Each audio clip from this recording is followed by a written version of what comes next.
Milí priatelia, mám tu jeden odkaz od bytosti svetla pre vás, ktorý vám chcem odovzdať. Takže takto.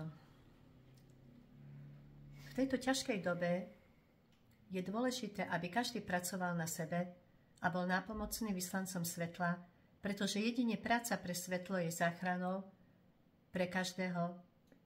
V opačnom prípade temnota pohltí každého jedinca a on ani nebude vedieť, že sa obrátil na druhú stranu.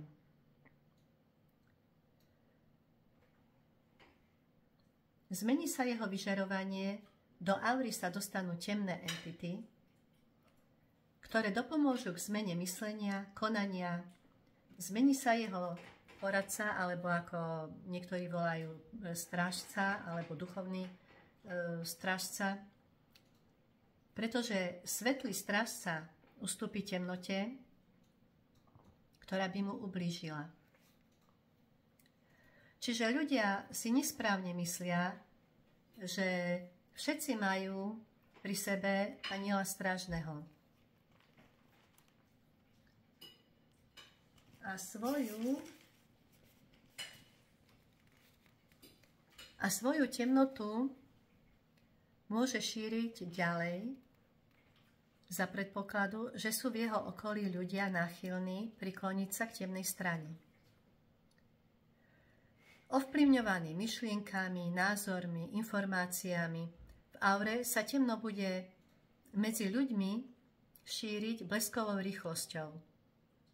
Tomu treba zabrániť, lebo pod jeho ťarchou vzliká vaša matka Zem. No ako to funguje? Funguje to tak, že keď je niekto napojený na temno, tak automaticky môže, podľa jeho sily, môže prepájať na to temno aj ostatných ľudí. Aura, keď sa prekríži pri stretnutí dvoch ľudí, tak automaticky prebiehajú informácie z jednej aury do druhej. Ten temný proste jednoducho môže preniesť tie temné entity na tú druhú stranu, čiže vlastne k tomu svojmu priateľovi alebo známemu, koho stretne, do jeho aury, ak je ten druhý trošku otvorený tomu temnu. Ak nie je skalopevne presvedčený, že chce pracovať pre svetlo, slúžiť svetlu a tak ďalej.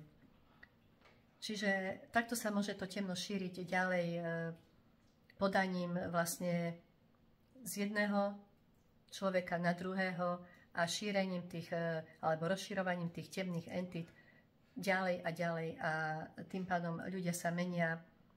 O tom by sme mohli sa porozprávať niekedy, lebo je to na dlhšiu debatu, tak niekedy inokedy, keď budete mať záujem. Ja to potom postupne by som vysvetlila, ako to funguje a myslím, že som to už aj spomínala v niektorom videu. Ale zopakovať si to môžeme, opakovanie je matka múdrosti. Prajem vám krásny deň a vysielam vám veľkú lásku.